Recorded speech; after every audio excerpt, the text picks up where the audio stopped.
Bonjour, nous sommes le 25 avril et Pierre Franco nous invite à réfléchir sur l'arrestation de Jésus.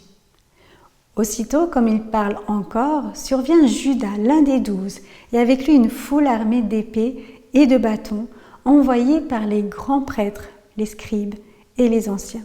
Marc 14, verset 43. En abordant ce texte, ce qui frappe d'emblée, c'est le contraste saisissant avec la scène précédente.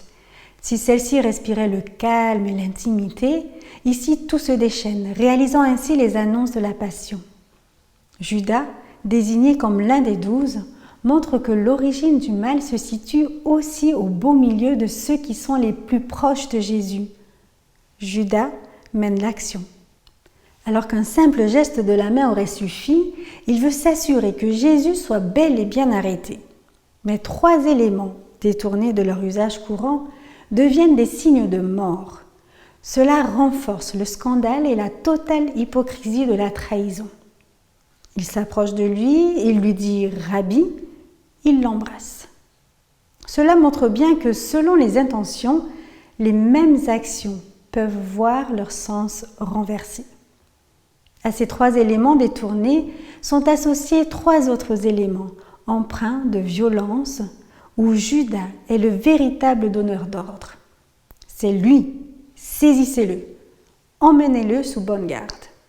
Judas ne se contente pas de désigner Jésus, il veut s'assurer qu'il soit bel et bien arrêté.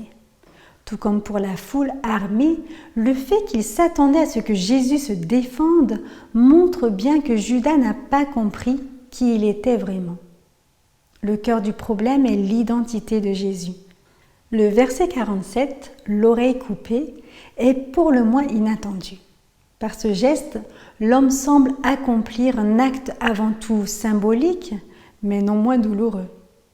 En effet, le terme « le serviteur du grand prêtre » est un titre désignant un dignitaire religieux, donc peut-être dirigeant le groupe.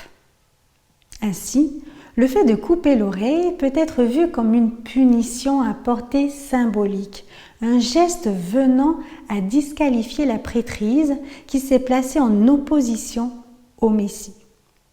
Cet acte vient ainsi compléter la critique par Jésus du temple et des autorités religieuses, ce qui expliquerait l'absence de toute réaction de Jésus, contrairement aux autres évangiles.